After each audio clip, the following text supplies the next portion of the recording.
suaka tu na la nu le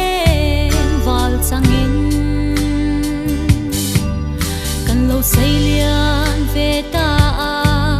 shei du leng choi nan ti in chu nu chan zai kan rel ve ta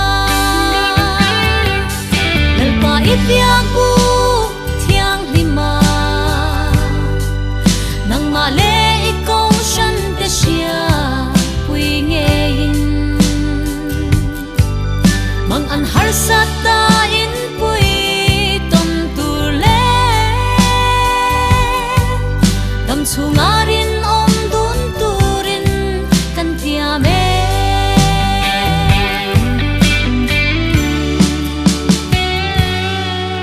lalpa kan ron in hlane kan nu pa nge hia nangin kan malang hun te shwai la nang ma kan shiat lo na tu swal ko nga te min vengin kan nun min shwai zelang che lalpa ipiak bu thiang lima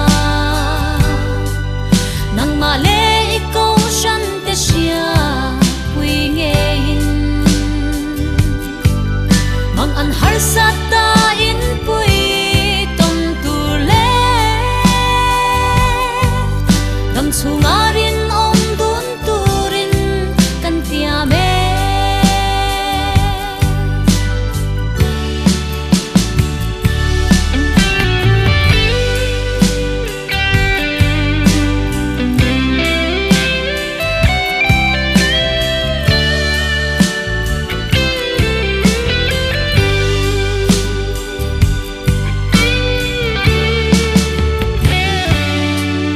lalpa kan ron di la che fanau mal tuan soi tu le dam chung arin om sel turin Christian chung kwa min din la